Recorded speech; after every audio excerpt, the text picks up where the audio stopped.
Kristiyano. Marami po ang naniniwala na kapag sila daw po naging Kristiyano, ang problema nila ay mawawala na. Sino po minsan naisip nyo kapag ako, ito ba ibig sabihin ng Kristyanismo? Mawawala na ang problema? Magiging masaya na ba ang buhay ko?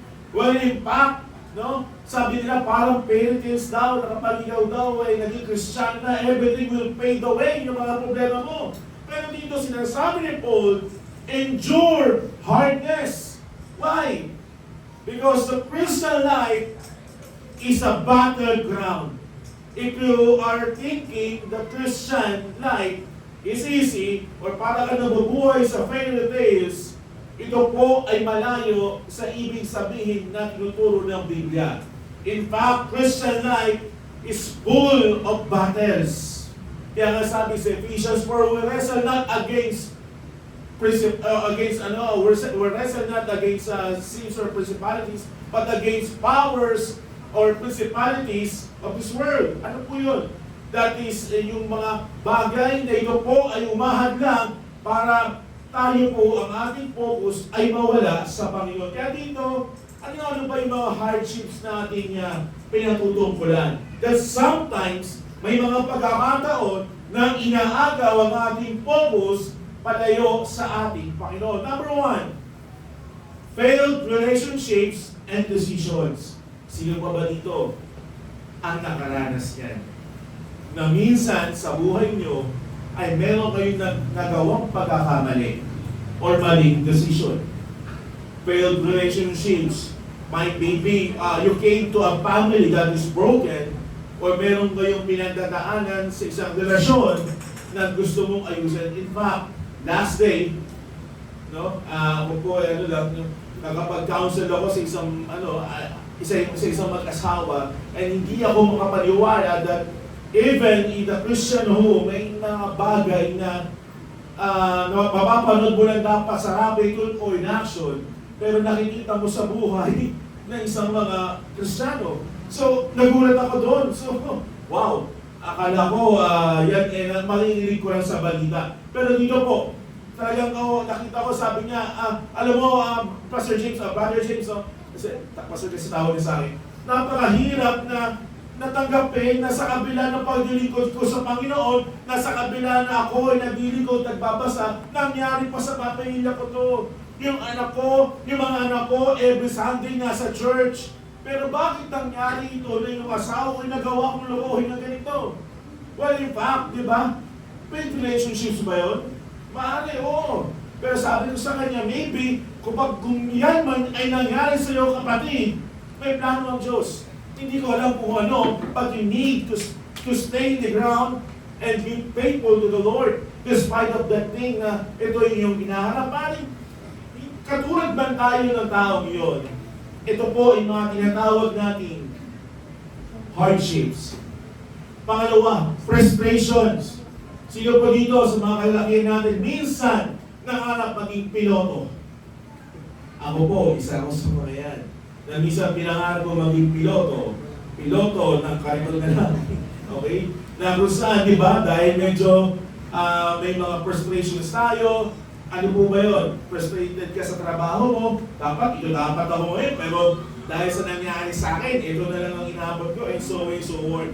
Frustrations sa mga inaasahan natin sa mga tao, na minsan, yung taong inaasahan mo na makakatulong mo or makakatuwang mo, ganito pa ang ginawa sa iyo. That is frustrations. Pangatlong bagay, frightening situations. Mga bagay na ito po ay nakakatakot or nagbibigay ng pangamba sa buhay natin. So, ito po ay hindi po ito nawawala sa ating pong mga Kristiyano. In fact, mas lalo pong dumodoble ang mga troubles na kung saan ay pumapasok sa buhay natin in order for us to stay in the ground and be faithful to the Lord. No? Kaya sabi ko kanina, Christian life is a battleground. Kaya po dito, having known all the factors or all the F's na sinasabi ko rito, na nagbibigay ng hardships sa atin bilang isang mananampalataya, ano po ang instruction ng Biblia kung paano ba natin ito pagdadaanan at pagtitiisan. Kaya nga sabi dito, balikan natin ang ating talata, na kung saan po si Apostol Pablo ay binibigyan niya ng magandang instruction, edification, or encouragement kay Timothy, a younger brother in Christ who is now a pastor or who is pastoring at the very young age. Kaya sabi niya nga dito, therefore, my son, be strong in the grace that is in Christ Jesus. Nagpasalan natin ang verse 2, sabi sa verse 3, thou therefore endure hardness as a good ano sabi dyan? A soldier of Jesus Christ. Meaning po, binigyan din ng Apostol Pablo dito na ang isang pong mananampalataya ay pwedeng mahalin tulad sa isang sundalo. Alam niyo po ba ang sundalo? Nakakita na po ba yung sundalo? Diba? Ang sundalo ay ano po? Malitim. Bakit? Ano ba? Kasi lagi silang sunog sa araw. Dahil talagang ang trabaho nila po ay magbilad sa araw, magpawis, magmantay, mag-training, sapagkat po sa anumang oras o sa anumang pagkakataon ay pwede may insurgency na mangyari sa bansa or sa kanilang sa kanilang binabantayan dito sa ating bansa. Sino po dito ang sa mga kalalakihan kung meron nakapag-ROTC? Parang wala yata. ROTC. So, alam natin yung mga disiplina na meron po dyan sa ROTC. We are taught about how to be soldier in times of need. Na kung saan, number one, na kung saan makikita natin dito, the soldier, kung papansinin natin, they have full of what we call discipline. Tama po ba? Kapag kayo, kahit hindi kayo sundalo, at least may idea kayo kung ano po ang sundalo. Tama. Diba? Kapag narinig nyo siguro, pag ang sundalo pupunta sa mga kabundukan or sa digmaan, nagdadala sila ng buffet na pagkain. Tama ba? Ay hindi. Ibang sundalo yata yun. Sundalo yata sa Baptist yun. No? No? Hindi ganun yun. So, dito po, ang tunay na sundalo, they are flexible. Diba? Pupunta sila sa battleground at ano po, ang isa po sa mga katangian na dapat nakikita ng isang pong sundalo. Number one, hindi sila maarte. They are flexible. They're well disciplined. Kahit saan mo patulugin yan, makakatulog yan. Kahit saan mo papwestuhin yan, kaya na pumwesto dyan. Yung pong sundalo. Kaya dito, binigyan din ni Apostol Pablo ang kahalagahan po ng pagiging isang Kristiyano at kahalintulad sa isang sundalo. That we should be flexible in all areas of our lives. Mahirap man, kasaganahan man, o sa kahirapan man, we are asked to we are asked to be faithful in all times. And that is being a good soldier of Jesus Christ. Kaya dito po, tatlong bagay ang nais ko pong dalhin, na alam ko po ay higit pa dito, ang papel natin bigyang pansin sa pagiging isang sundalo. Number one, let us consider a soldier of Christ or a soldier must be resilient. Ano po yung sabihin nun? Strong in the grace. Sabi po dyan, sabi ng verse 1, thou therefore my son, be strong in the grace sa biyaya ng Diyos. Bakit po? Sapagkat po sa maraming pagkakataon natin bilang isang mga Kristiyano po, tayo po ay paulit-ulit na susubukin ng mga sitwasyon. Ano ba ibig sabihin ng resilient? Number one, we need to consider that resilient is someone who is able to recover quickly from difficult situations. Katulad po ng sundalo. Alam niyo po ano po ang sundalo? Minsan may alam niyo, minsan na-experience ako ng ganyan, may nakita po ako sa isang digmaan sa Mindanao. Nakwento sa akin ng isang pong sundalo nang sila ay galing sa isang madulong digmaan. They are encountering heavy armed men, parang mga MILF or whatever the groups might be. Ang kanilang goal, ang kanilang mission ay kubkubin ito pong kalaban. Meaning, pasukin yung area na kung nasaan yung mga terorista.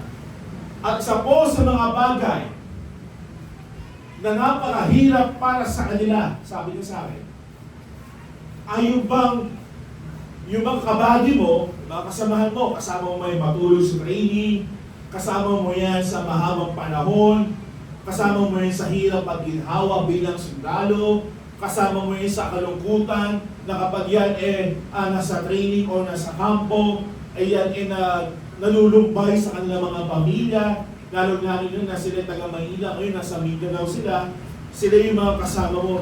And one of the most difficult situations daw na kanilang na-encounter ay kapag sila po ay pupunta sa mission at kinakailangan nila tubtin ang kanilang misyon na pasukin yung area ng mga kalaban, ay yung makita mo yung kasama mong sobrang malapit sa'yo, bumabagsak.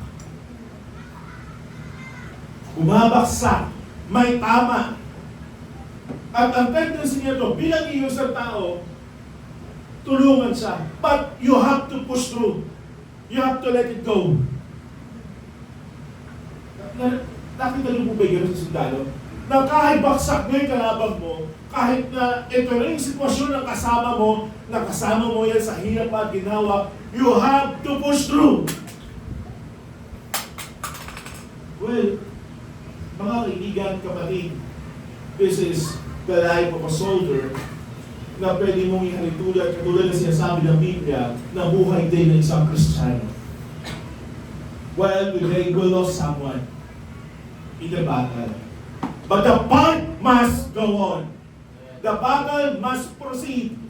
Hindi po pwede, yes, may kalungkutan, masaya man ang ating pong kalooban na siya po'y kapiling ng Panginoon, ngunit sa kabilang batay, malungkot. But still, if you are a Christian who are waiting sa muling pagbabalik ng Panginoon, there is nothing to worry about. Because there is hope awaits for us. Na minsan, na pinangako sa atin ng Panginoon, na babalik siya at sama-sama tayo muli sa kalangitan, kasama ang ating Panginoon. So dito po, ay ating mapapansin, I gave you some example na kung sa experience ng sundalo, ang kanyang pong mentality, ang kanyang pong focus ay dapat sa mission. Kaya dito, be resilient, mga kapatid. Number one, in terrible situations. Alam niyo po sa buhay Kristiyano, sabi ko nga kanina, hindi po tayo exempted sa mga nangyayaring kaguluhan sa mundong ito. Well, in fact, minsan mas nagiging doble pa. Kapag inaalog ng Diyos na mangyari sa buhay natin, yung mga ganitong bagay, hindi ito binibigay sa atin ng Panginoon para tayo kawawain. Please, huwag niyong isipin yan. Kung meron man kayong kinaharap ng mga sitwasyong terrible, bakit ako, Panginoon? Ang dami-daming Kristiyano naman dyan na po pwede mong subukin. Bakit ako pa na nasa ministry? Bakit ako pa na ganito ka-active sa church? Ako ba'y binigyan mo ng ganitong problema? Alam niyo po, magpasalamat kayo. Sapagkat, bakit po? Sapagkat alam ng Diyos na kakayanin mo yung pagsubok na yan, kaya nasasayihan. Hindi mo yung ibig sabihin na kawawa ka. Ang ibig sabihin lamang yan, may purpose ang Diyos kung bakit ibinigay niya sa'yo yung ganyang sitwasyon. Number one, to stretch out your faith. And to more, kumbaga ikaw ay mas lalo pa niyang palakasin. Na mas lalo ko pang lumapit sa Kanya. That's why there is something what we call terrible situations. Nakakala mo po, Kristiyano, wala ka ng ganyan. Hindi po. Scam yun. Ang tunay po ng Kristiyano, katulad sinasabi ng Apostol Pablo, sila po ay dumadaan sa napakahirap na sitwasyon. Pangalawa, tragic incident. I hope and pray wala pa naman nakaka-experience sa atin nito. Pero kung meron man, praise God, sapagkat sa ganito pong pagkakataon, ay tunay mong nasusubok ang iyong pananampalataya sa Panginoon. Sapagkat po sa mga ganitong pagkakataon, talagang kung paano mo sinasandalan ang kanyang salita, ay the more mo na-appreciate kung gaano po ka-importante ang kanyang salita sa buhay mo. At kung paano mo nakikita na kumikilos ang Diyos sa buhay mo. Pangatlong bagay, torturous events, meaning great pain, deep sorrow, na sobrang sakit nitong pinagdadaanan ko, Kuya Eli. Sabi sa kanya, Kuya Eddie pala, Eddie. Ibang Eddie pala yung sinasabi ko. Kuya Eddie pala. You know? Na kung saan napakasakit itong pinagdadaanan ko. Pero me as a Christian, me as a good soldier of Jesus Christ, I must focus to the goal. And that goal is to please my Lord and Savior Jesus Christ. Alam niyo po, yan po ang mga bagay na po pwedeng dumating sa buhay natin. Mga bagay na po pwede pong danasin. Nakala mo, bakit ako na naging Kristiyano para mas dumoble may problema ko? No? Alam niyo po, sabi nga ako sa 1 Corinthians, wala akong ibibigay sa atin ang Panginoon ng mga pagsubok or temptations na ito po ay hindi natin kayang lampasan. Alam niyo, if you are to ask, bakit ikaw? Sapagkat po mahal ka ng Diyos.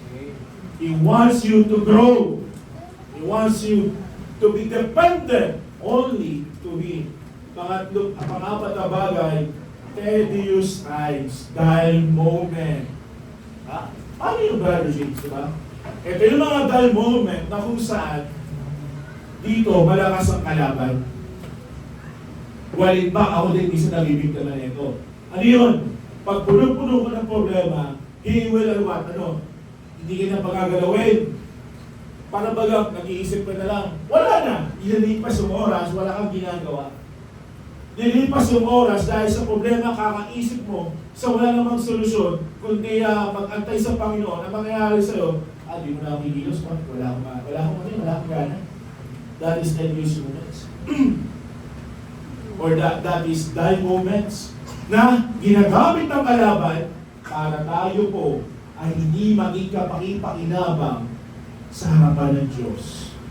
Sino nakikount na gano'n? Minsan pag may problema, hindi ka makilos. Diba? Pag ikaw, di ba, kakaisip mo ang nangyayari sa'yo para bagang wala na. Kumbaga, steady ka lang dyan, nakubo ka lang, kakaisip, isip ka ng isip, hindi mo namamalayan, isang araw ka na pala nag-iisip. Diba? Kakaisip mo sa problema, anong oras na ba? Matutulog na pala ako. No? Mga kapatid, kaibigan, bilang isang sundalo ng Panginoon, that is one of the times that we need to stay strong in the Lord. Huwag mong hayaan na yung mga ganitong pagkakataon, ikaw ay maging paralisado. Ibig sabihin, hindi ka makagalaw. Hindi ka makatawag ng pansin sa Panginoon. Para bagang nag-aantay ka na lamang ng anumang pwedeng milagro mangyari. Alam nyo bakit? Ang isa pong sundalo, sabi nga natin kanina, they are flexible. They're able to come up with a solution. Wala pa akong nakitang sundalo na kapag nasa bundok sila, hindi nila kaya matuto. Tama? They are trained na, na magsindi ng apoy sa bato. Nakita nyo ba yun? Sino dito ng Boy Scout? Tanda mo na yata dito. Nakakala mo mga yan. Yan, di ba? We are trained. Ewan ko may Boy Scout pa ba ngayon? Meron pa. So, nasa-train ba kayo sa bundok kung paano magsindi ng apoy gamit ang bato? Di ba, no? Yung kawayan lang siguro. Napapainitin mo yan, and so on and so forth. So ano yung sinasabi doon? That is survival. Ayun po yung meron sa isang sundalo na gusto ni Apostle Pablo sa pamamagitan ng salita ng ating Panginoon ng ating matutunan. Maging flexible tayo mga Kristiyano. Huwag natin payagan na mga sitwasyon na dumarating sa atin ay maging dahilan para tayo ay maging paralisado. But let it, in every situations, ito po ay maging gagamit-gamit para purihin ang ating Panginoon. At ito po, panglima, 40 times. Or ano po yung sabihin niya ito, 40 times para matinik. No? Problemadong pagkakataon. Siguro lahat naman tayo dito, may ganito. Alam niyo po, sa aking pong tanda ngayon, nakilala ko na ang lahat ng pinakamahirap hanggang pinakamayaman, lahat sila may problema. Iba-iba nga lang ng mga level. Kalami nasa malataas, yung sila, Sir, yung may-ari na San Miguel, sila Ramon, walang problema yan, nagkakamali kayo, kaya nakakalbo na yun eh. Sa dami ng kanyang iniisip ng mga negosyo, problemado pa siya. Kaya siyang peace of mind. Honestly, baga bisa nga daw, tulog lang daw niya, ilang oras lang. Imagine yun. Billion. Ang kanilang pera, halos trillion, then still, they have a problem. Paano pa kaya yung mga tao walang pera? Diba? Paano pa kaya yung pinakaluklukan o nasa layo ng ating lipunan na talagang ganito ang sitwasyon? Meaning, mga kapatid, mga kaibigan, there are no excuses o wala tayong masasabi na exempted. All of us, mapagsa naman o hindi, dadaan tayo sa mga thorny situations or thorny times. So tayo bilang sa mga Kristiyano, we are trained to be flexible. Kaya nga, ang bilin dito ni Apostle Pablo, be strong in the grace that is in Christ Jesus. Malawak po, malalim po ang biyaya ng Diyos para sa atin na ito po ay ating panghawakan sa buhay natin. That we have a Christ who can sustain us kahit pa napakahirap ng sitwasyon. Kaya nga sabi ni Paul, be strong, magpakatibay ka. Ang biyaya ng ating Panginoon Jesucristo ay sapat para sa iyo. So you have to focus, stay on the line, be a good soldier for Jesus Christ. Amen. And pangalawang bagay, we have to consider this, revitalizing. A soldier must be revitalizing, meaning how to revitalize in a given situation. Meaning po, revitalize. You have a renewal. Meron kang bagong lakas to sustain. Kaya nga sabi ko, bilang isang sundalo, hindi po pwede na papatay-patay ka. No? Hindi po pwede na ikaw, pagod na ako, ayoko na. Hindi pwedeng gano'n. Hindi pwedeng gano'n. Yakin ka sa CEO mo, sa ROTC, o sa sundalo mo, experience yan. Pag sinabi nyo, gawin nyo. Pag ito, after nga, gawin nyo ito. Hindi ka pwede mag-complain. Sabi nga, di ba, kasabihan? Obey before you. Alam niyo yun. Alam niyo po, yan yung buhong sa sundalo. Pero, mga kapatid, iyan din po ay sa pong katotohanan. Sundin muna natin ang Panginoon at tignan natin kung makapag-complain ka. Kasi po, ang mga tao, ang mga Kristiyanong patuloy na sumusunod sa Panginoon ay wala akong pagsisisi o walang pag-aanindangan sa dulo ng kanilang buhay. So dito, how to revitalize? Paano ba natin po tayo kapupulutan na bilang isang sundalo ng Panginoon, tayo ay makikitaan ng masasabi natin encouragement. Number one, positive intimacy to our God. You cannot be a good soldier of Jesus Christ kung ikaw ay malayo sa Panginoon. Huwag kang bita-bita. Hindi ka po pwedeng maging matibay sa buhay pananampalataya apart to Him and apart to His words. So ngayon, kung pinababayaan mo ang disiplina ng pananalangin, pinababayaan mo ang disiplina ng pagbabasa ng Panginoon, kung pinababayaan mo ang disiplina ng pagpupuri sa Kanya, do not expect na ikaw ay maging isang mabuting sundalo ng Panginoon. Because you are missing a lot of factors for you to be considered a good soldier of Jesus Christ. Paano po yun, mga kapatid? Diba? Gusto mo mapagwagyaan ang buhay na ito? Gusto mo magkaroon ng tugon yung mga problema mo?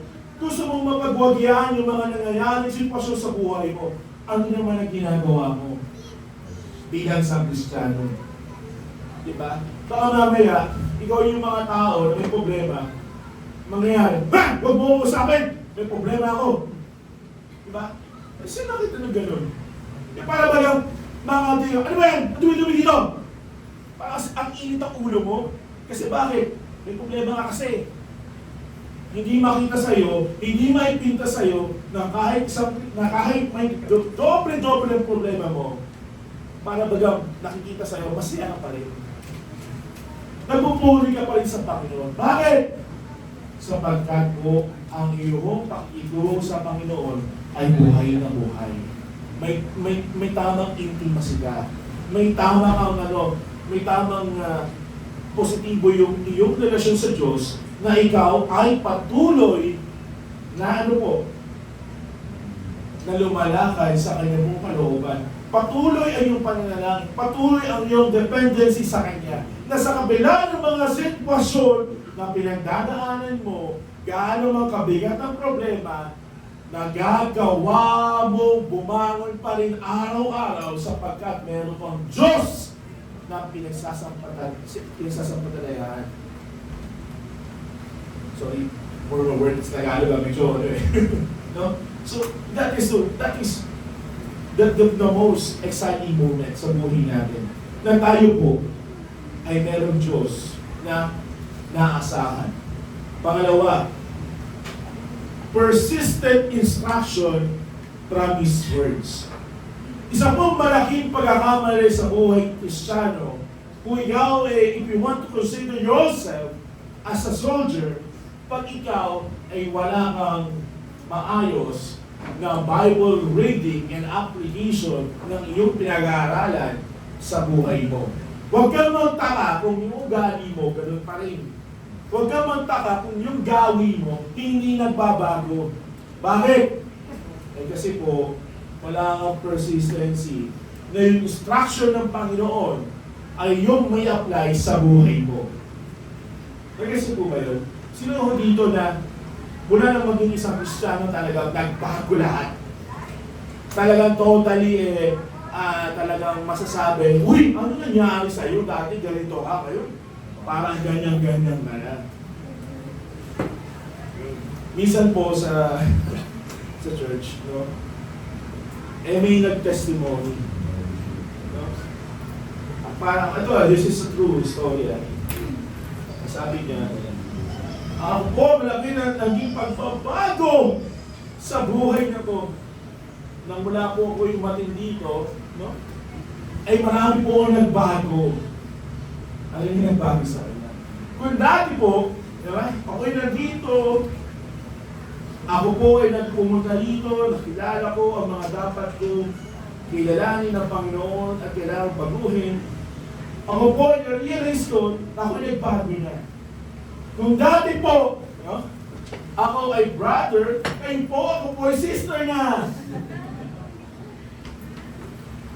Totoo po yun, hindi ako bigero. Parang maling pagbabago yan. Na-experience ng kapatid na yun, wala na siya sa church. Honestly, that is real, matagal na pong yung panahon. Pero totoo po yun. Medyo, ewan ko, saan yung Biblia na base yun. Anyway, yun po yung isang sa bagay, hindi ko sasabi nyo ng pamarisan. But what I'm trying to point out is persistent instruction. Kumbaga, sa isang sundalo, marunong siyang sumunod. Hindi siya nagdidireksyon or hindi siya gumagawa ng ibang utos na hindi align sa kanyang CEO, ibig sabihin sa kanyang commanding officer. Kumbaga, pag sinabing, march, left, right. Hindi, ayoko siya sa right, gusto ko sa left. Alam nyo, minsan, kaya sa buhay natin, bilang sa Kristiyano, naliligo ng landas. Bakit? Pag sinabi kasi ng Panginoon sa kanan ka. Ang nangyayari, minsan, parang ayoko siya, Panginoon, subukan ko yung kaliwa. Doon nagkakaroon ng problema. Doon tayo nagkakaroon ng problema. Doon tayo nagkakaroon ng hardships. Na kung saan maling hardships yun. Na dapat sana hardships na kung saan patungo sa improvement, ang nangyayari, hardships patungo sa ikasisira ng buhay mo. So mga kapatid, be persistent to the instruction ng Bible. Di ba sabi sa 2 Timothy chapter 3 verse 15, di ba? All scripture is given by inspiration of God and is profitable for doctrine, for reproof, for correction, and what? For His instruction in righteousness. Kung bakit maayos ang iyong ugali, kung bakit maganda, o kung bakit minsan sa mga taong nakapaligid sa buhay mo, ay na-appreciate yung presence mo, yung gawain mo silang pakitunguhan, ay sapagkat reflection lamang yan ng gawain ng Banal na Espiritu sa buhay mo sa pamamagitan ng salita ng Diyos. So huwag kang malaki. Huwag mong pabayaan na ito po ay maging isang bagay sa buhay mo na ipagmamalaki mo kasi kaya ako ito kasi ganyan, magaling ako. No! Magaling ang Panginoon. Malakas ang Panginoon na kung saan ikaw na dating maldita ay ngayon ay masunod na sa magulang. Sino po dito ito may alis? Daming maldita. Ano yung ba diba? Mga pasaway na mga bata. Ngayon, sobrang sunod na sa kanilang magulang. Diba napakaganda, napakasarap na makita po sa isang pamilya na sila po ay nagkakaunawaan, sila po ay marunong makinig sa magulang, at kayo naman po magulang na appreciate yung mga anak nyo, na minsan kahit ginagabi, basta galing sa church, okay lang. Huwag naman sobrang gabi. Na you appreciate your daughters, your son, na sila po lumalago sa kanilang spiritual na pamumuhay. And they, at the very young age, marunong na silang magpuri sa Panginoon. Pangatlong bagay, ito po, revitalizing, kumbaga sa isang pong sundalo, you are proactive initiative in situations. Meaning po ng proactive initiative. Nakikita mo yung problema, approaching pa lang, alam mo na ang gagawin. Wow, galing. You are, pag dito, sa isang pong Kristiyano, kapag alam mo na itong desisyon na ito, ay pwedeng makasagabal sa iyong pananampalataya, o pwedeng magbigay ng problema, you are taking precautionary measure na para ito ay hindi mangyari. Meaning, ganito po, di ba? Kumbaga sa pagpapalaki kunwari ng isang anak sa mga magulang. Kung alam mo na yung pagpapalaki mo sa anak mo ito sa ganitong sitwasyon sa isang environment ay hindi makakabuti sa kanya, ngayon pa lang, you are taking the action na yung anak mo ay ipulaw mo dyan, agalin mo sa school na kung saan siya ay matututo ng gusto at hindi mapapaliwala ang buhay. That is proactive initiative. Sa atin po bilang isang sundalo, di ba kaya nga sa atin, diba, ang aming West Philippine Sea ay alam nyo naman ang story dyan ay binabantayan ng ating kasundaluhan. Tanungin ko, natutulog ba sila? Ha? Tulog ba sila sa pagbabantay? Yes, natutulog sila. Pero palitan sila. Para yung kanilang pagbabantay ay hindi ito dumating ang araw dahil tulog-tulugan itong ating mga kasundaluhan, maya-maya nasakot tayo ng ibang bansa. Well, being a soldier of Jesus Christ, you have to be proactive in taking initiative in all situations. Palaga man yan sa inyong pong anak, mapa-desisyon man yan sa buhay niyong mag-asawa, masabi natin, naman po yan, may kinalaman man po yan sa future ng inyong pamilya, may kinalaman man yan sa buhay mo bilang isang estudyante, ay naku, ayoko pumasok dyan sa trabaho niyan. Bakit? Kasi pwedeng makompromiso ang Sunday ko dyan. So dito pa lang, hindi na ako mag-apply sa, I don't want to say sa mga BPO, minsan kasi may Sunday talaga dyan eh. So marami namang BPO company na Monday to Friday o Monday to Saturday. So minsan bilid din po ako sa mga Kristiyano na inaabot ng, alam niyo, madaling araw ng Sunday, pero still they are the church. May mga kilala ko ganun. And I praise God for their commitment na kahit nakatok-atok yan, they still wake up para makinig ng salita ng Panginoon. So, yun po yung mga proactive initiatives. Na kung saan, kung ikaw kung Kristiyano, kapag alam mo na yung bagay na yan ay makakasagabal o magiging dahilan para ikaw ay mawala sa church o ikaw ay manghina sa iyong pananampalataya, ngayon pa lang, gumagawa ka na ng steps para maiwasan ang bagay na yan. That is one of the factors being a good soldier of Jesus Christ. Always ready. Parang ever ready, bodily. Hindi ka basta-basta masusuway. Kung alam mo na yung bagay na yan ay pwede kang magkaroon ng kasalanan, umalis ka na. Alam niyo, minsan sinasabi ko yan sa mga young generations or young people, lalo na po sa mga, I don't want to be dogmatic in this case, sa mga pumapasok sa relasyon. No? Ako, I would suggest, mga bata, tapusin niyo muna ang college.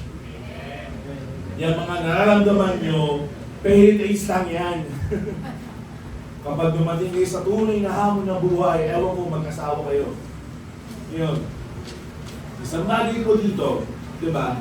Kung magtuturo ko sa iba, kung alam mo, kapatid, yung pagpunta mo sa bahay, yung kapatid na yan, at walang tao, nandiyan kayo, umalis ka na. So you have to be proactive initially. Do not let sin conquer you. Huwag mong pabayaan na maging katulad ka ng iba. Ang may tawag ko dito bantay sa lakay. I don't want to expound it in a very word, but you know it, mga men. Na kapag dapat sa ating mga Kristiyan, hindi ganun. But we should be proactive. Proactive sa sa pagsugpo sa kasalanan. Sa pagsugpo na dapat sa ating mga Kristiyano, tayo po yung banner natin. No! Hindi tayo po pwede sa ganang buhay. Kapatid, we are Christian. We are redeemed by the blood of Christ. So dapat tayo po ay lumalakad, papalayo, hindi papalapit sa kasalanan. Do not let sin reign in our body. Kaya dito, mahalaga po ito. Being proactive, initiative in all situations na kung saan tayo po ay meron tinatawag na due diligence. Kung alam mo yung due diligence, kung alam mo yan na mangyayari yan, do something na ikaw po ay hindi ma-involve. Diba? Para ngayon yung advertisement sa corruption, medyo naninig ko sa radyo ko ito. Diba? Pagpapaalala na ang Pilipino ay hindi corrupt. Ano ibig sabihin yun? Na isa sa radio, merong example, parang, Brother James, gawin mo nga ito, siya na bahala sa'yo. Ipasok mo lang doon, ipa-approve mo lang doon. Ay, naku, ayoko po. Alam ko po mangyayari sa akin sa ganyan, hindi ko po papayagan mangyari yan. Ganun po ang ibig sabihin ng isang sundalo ng Panginoon. Huwag mo na interview. Pag alam mo, approaching na sa'yo, bilang isang sundalo, pahalilin mo na. Pahalilin mo na salita ng Diyos. Ibalandra mo na yung salita ng Diyos. Ay, hindi, no. Sabi ng Panginoon, hindi po pwede mangyari yan. Dapat ito ang mangyari. Diba? Do not let your yung kalaban mo ay lumapit sa'yo o yung mga sitwasyon na po pwede kang i-paralyze ay pumasok sa'yo. Be a good soldier of Jesus Christ by being proactive initiative in all situations. So, pangatlong bagay, resolute. Ano ibig sabihin ng resolute? Determined to serve and follow Christ. Paano yun? Sa isang pong sundalo, katulad ng binigay yung example kanina, ikaw po ay meron determinasyon na ikaw ay dumiretso, huwag mo pagbayaan na yung mga nangyayari sa iyo, mga bagay na challenges, ay masira ang loob mo para hindi mo ituloy ang laban doon sa ibinigay sa iyong misyon ng CEO mo o ng commanding officer mo. Sa ating pong mga Kristiyano, ang ating commanding officer ay ang ating Panginoong Jesucristo. He say, go therefore in all nations, baptizing them in the name of the Father, and of the Son, and the Holy Ghost, teaching them all to observe all things whatsoever I have commanded you. Ngayon po sabi ng Panginoon, ito po ang marching order ng ating Panginoon, go ye all to the world. Na kung saan tayo po ay binigyan ng ating great, ng ating commander-in-chief, ng ating Panginoon sa Kristo, na tayo po ay maging kanyang tagapagsalita ng Ebanghelyo sa lahat po ng ating nakakasalumuha sa buhay natin. Huwag natin pabayaan, no? Alam niyo po, kaya minsan, sa isang sundalo, maingat sila sa salitang integrity. Kapag nasira po ang salitang niya sa isang kasundaluhan, parang pinahiran mo na yung kanilang patawag o yung kanilang pong tsapa ng isang sundalo. Maingat po sila dyan. Ganun nila pinahalagahan ng kanilang posisyon bilang isang sundalo. Sabi nga ng iba, ang sundalo, hindi mo, ano yan, masusuhulan yan. They are consistently, they are, how can I call this? They are very, meron talaga malalim ang kanila pong, sino pa ang tungkulin o tungkol sa kanila pong responsibilidad para sa ating bansa. That's why, sa kanila po, maingat sila sa bawat kilos sila at pagsasalita. Mga kapatid, tayo po ay mga Kristiyano na kung saan ay inagay ng Panginoon upang maging sundalo ng pananampalataya para sa Kanya. So, sana katulad ng mga sundalo to, let us be resolute. Let us be determined na tupin natin ang kalooban ng Diyos sa buhay natin. Huwag nating pabayaan yung mga nangyayari, mga challenges sa atin, ay tayo po, yan ay maging dahilan para ikaw hindi sumunod sa Panginoon. Kaya dito, resolute, how to be resolute, how to be determined to Christ. Number one, focus in Christ and to the mission or goal of the ministry. Kapag ikaw ay may focus sa isang bagay, napaka-imposible mo na ikaw ay masway. Diba? Parang yung sa pag-drive. Kapag ikaw ay nag-drive, hindi ka pwedeng magambala ng kahit na sino sa kasama mo. Pwede ka magdaldalan, pero hindi pwedeng mawala ang mata mo. Sapagkat pag nawala ang mata mo sa windshield o sa daan, ano mangyayari? Lahat kayo, when we all get to heaven. Ano mangyayari? Dahil talaga mangyayari, iba akong solusyon na mangyayari dyan. So, being a driver, your focus must be the road. Mga kapatid, mga Kristiyano, ang ating goal ay dapat sa Panginoon Ama. Dapat ang ating goal, Panginoon, papaano kita mapaglilingkuran at sa paglilingkod ko na ito, Panginoon, please, tulungan niyo po ako na magkaroon ako ng kalakasan para mas maipagpatuloy ko ang dakilang layunin na ito po ay aking may bahagi ng Ebanghelyo sa isip, sa salita, at sa gawa. Akala nyo sa pananamano lang yan, panatamahabayan lang yan. Hindi ho, mas malalim yan pag pinag-uusapan natin ng Ebanghelyo. Sapagkat kahit hindi ka nagsasalita, minsan, do your actions, yung kapatid mo, yung kasama mo sa trabaho, yung classmate mo ay minsan nadadala mo na yan sa Panginoon. Kapag resolute ka na sundin, resolute ka na ipahayag ang Ebanghelyo ng Panginoon, lahat ng mga bagay na ito ay dapat mong gawin bilang isang mabuting sundalo ng Panginoon ay yung naisusuot sa iyong sarili at di mo napapansin. Minsan, kahit hindi ka magsalita, ang gawa mo ay nagsasalita na. Bakit? Sino dito na nasabihan na, ay, kaya pala ganyan ka kasi Christian ka. Honestly. Wala ka, no? Alam nyo, hindi ako nagano. Ako, wala naman akong balak yun. Yung lahat nagtatrabaho ko sa Chowking way back 2009. Naganda ako na. 2010, siguro, I think. First time ko trabaho kasi yung Chowking. Isang bagay sa nagawa ko doon. Tahimik lang ako, hindi ako nakikihalubilo kasi kumbaga pag ikaw lahat ng simbahan, parang wala kang pakialam sa mga narinig mo, parang hindi ka aware, parang ignorante. Kasi ako sabi nila, wala ako idea sa ganyan eh. Ay, James, tara, ano ba? Ay, hindi ako hindi ako marunong ganyan. Mamaya, in-approach ako ng kasama ko sa trabaho, sa Chowking. James, bakit ganyan ka? Bakit parang hindi ka aware sa mga ganyan? Ay, hindi ako kasi ganyan. Ano ba religion mo? Baptist ako. Kaya pala.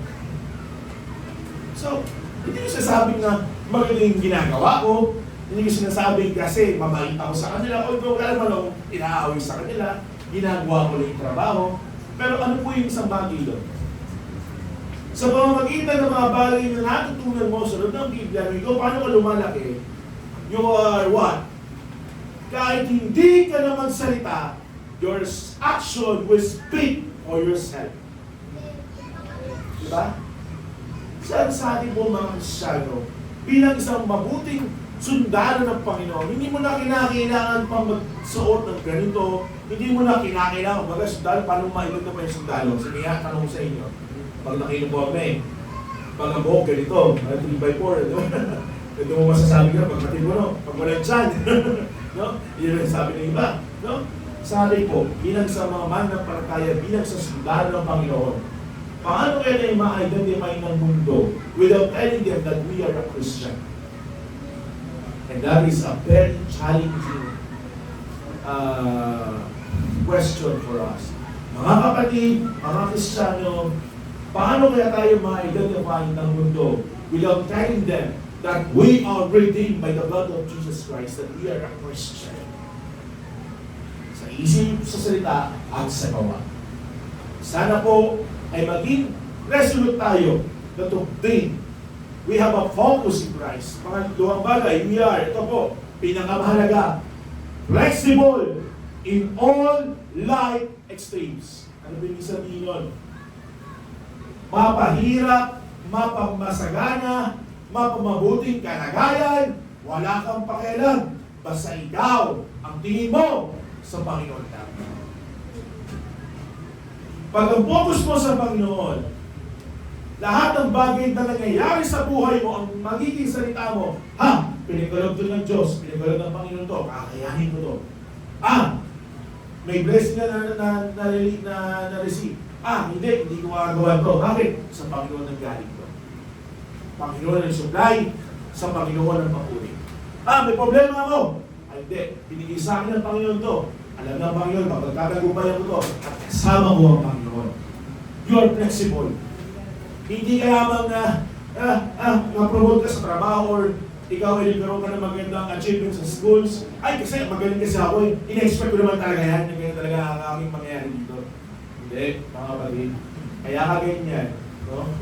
Kasi wala kang focus sa Panginoon. Kung focus ka sa Panginoon, lahat ng bagay, flexible ka. At lahat ng bagay, mapagwawagian mo bilang isang sundalo ng Panginoon sapagkat flexible ka sa lahat ng sitwasyon. So, be a good soldier of Jesus Christ. A soldier, walang complain yan. Obey lang ang obey yan. At resolute siya na sa kung ano ang mission ko sa mundong ito, ay dapat stay lang ako doon. And then, pangatlo, fundamental in all Christ teachings. Ano yung sabihin ng fundamental? Hindi lang to church, Fundamental is you're going back to the basics. Na kung saan, kung ano yung mga sinasabi ng Panginoon sa kanyang salita, ano man ang nangyayari, ay di, sabi ng Panginoon, ganito. May nangyayari ganito sitwasyon, ganito yan. Sabi ng Panginoon kasi ganito ang nangyayari. May ganito ng blessing, ay di, galing sa Panginoon yan. Kasi sabi ng Panginoon ganito, sabi ng Panginoon ganito, di ba? Ano yung sundalo? Ang sundalo ba, kapag sila ay in-interview, kung nanonood, ay hindi mo kami pwedeng magsalita without the approval of our CEO. Nainisip nyo? They cannot give you a proper detail without the approval of their commanding officer. Alam niyo, dami kong ganyan bilang media. Sir, pwede ko po ba kayo ma-interview para lamang po sa isang incident na nangyari dito? Sir, I'm sorry. Pero without the approval of our CEO, we cannot say any other information for that incident. Ano po yun? Pero silang respeto sa kanilang CEO at that is their what? Commanding officer, and that is their ang tawag doon? Chain of command. Na kung saan hindi sila po pwede magsalita without the consent and approval of their commanding officer. Mga kapatid, mga Kristiyano, ang buhay na ito, mahirap lakarin, mahirap salakayin kung walang order ang salita ng Panginoon sa atin sa buhay na yan. Kung hindi natin narinig ang kalooban ng Diyos, hindi natin nakukuha yung approval ng Panginoon para sa desisyon na yan. Kapatid, mahirap pasukin yan. You are breaching, sabi nga dito, the chain of command.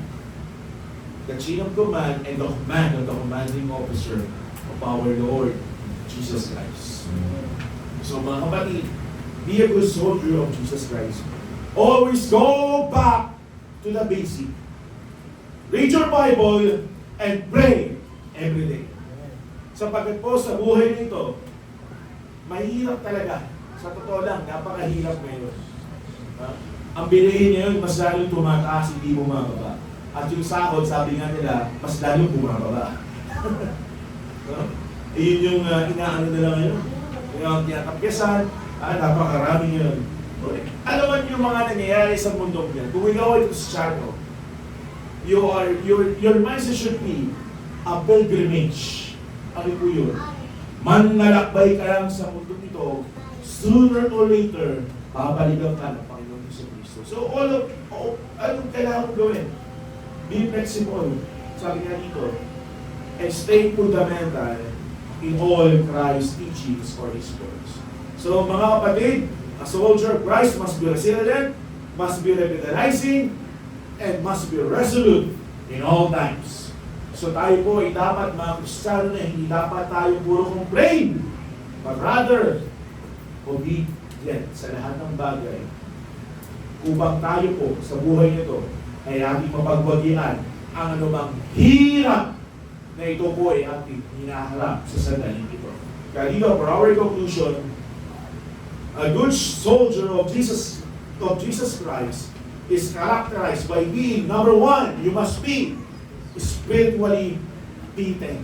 Ibig sabihin kung meron kang physical fitted, magandang pangatawan mo, you're able to be a soldier kasi mataas sa mata mo, you are physically fit. Hindi pa pwede kasi sa sundalo na medyo lalamya-lamya ka, kailangan talaga magibay ka. Mga kapatid, sa usapin po na buhay Kristiyano, you must be spiritually fitted. Hindi ka pwedeng pabaya sa iyong basics. Basics sa pagbabasa ng Biblia, basics sa pananalangin, basics sa pag-worship, basics sa mga bagay ito po ay may kinalaman sa paglilingkod sa ating Panginoon.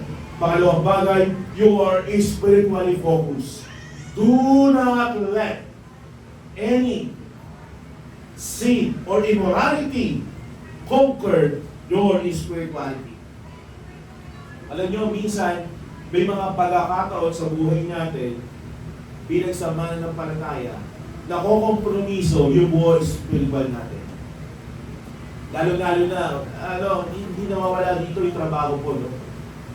Minsan, sabi nga doon, di ba, may mga, not to mention, hindi ko alam kung paano nila ginagawa to, na minsan nakakalungkot, may mga Kristiyano, nagiging kasangkapan ng corruption.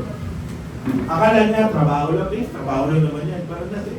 Nagiging, ko dyan, tawag dito, accessories sa mga ganung bagay.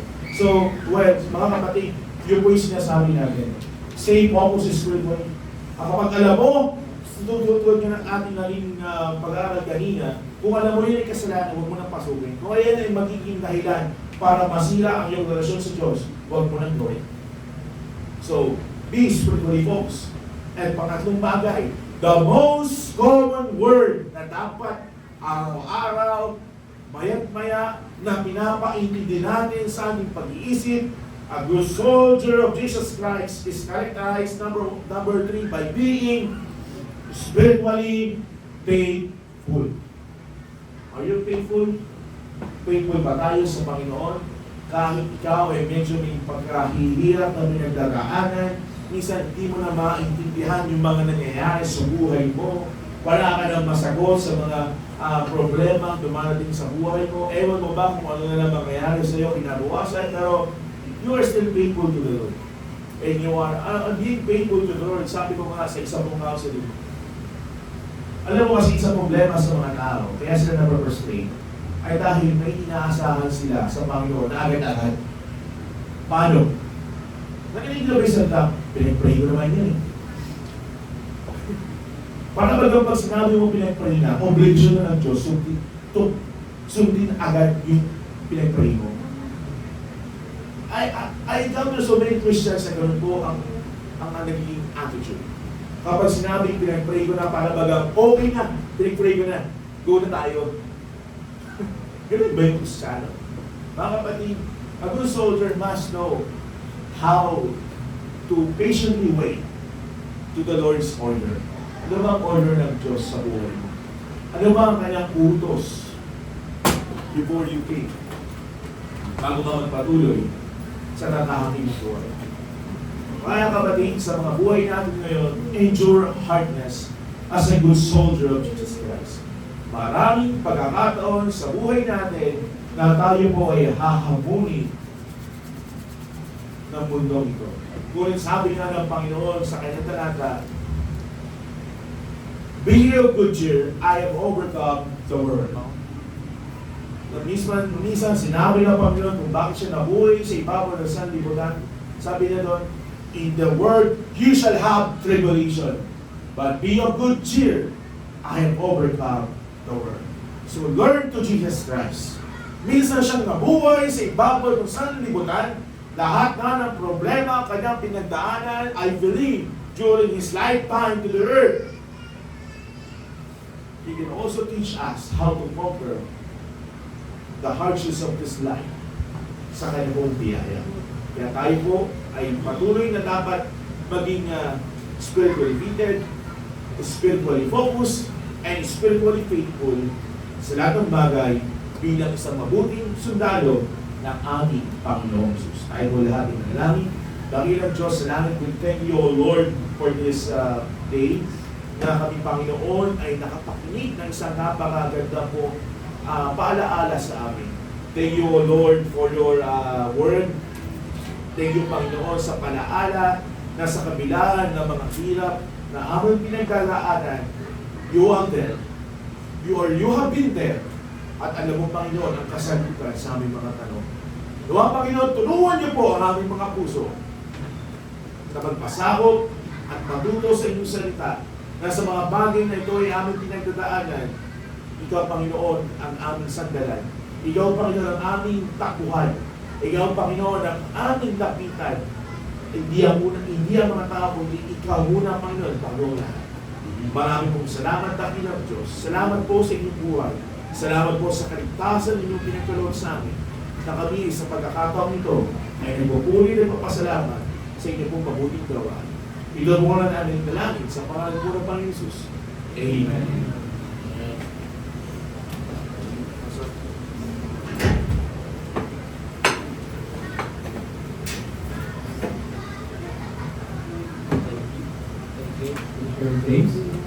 Thou therefore endure hardness as a good soldier.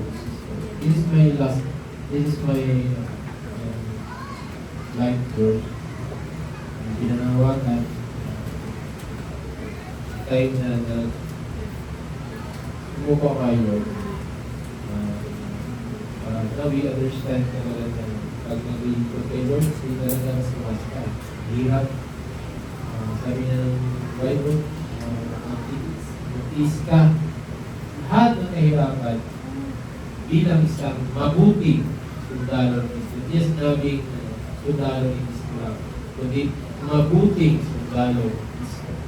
So, nawa, yung mensahe, kumagay, nagpaalala,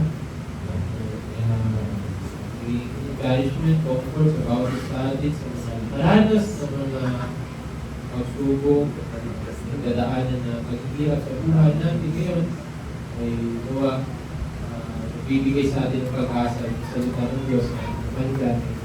May I request everyone to please stand. Ay po ay unawin sa ating music song, Holy Spirit. At sa ating offering,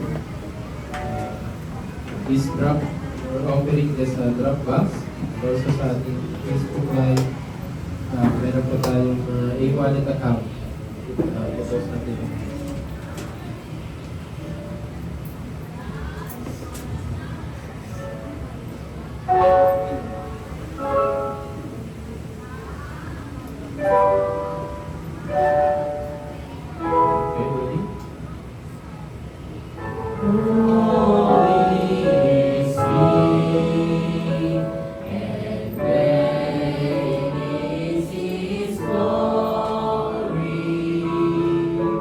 Holy, sweet, and worthy.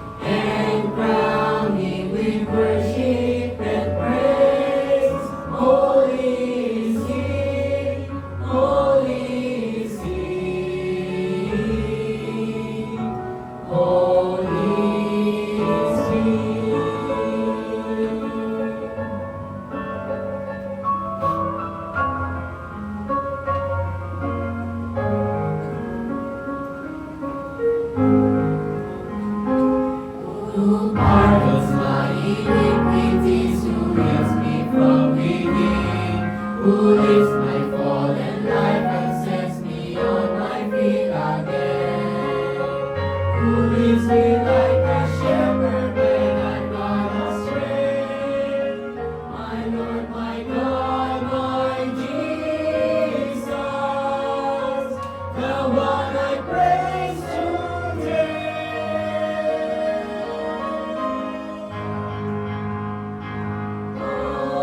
Holy is He,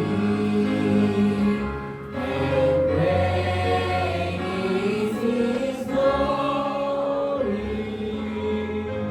Holy is He, and worthy of our praise.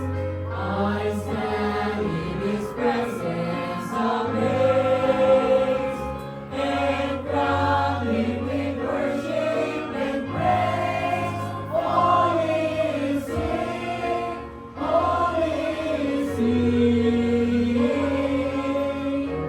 holy is He.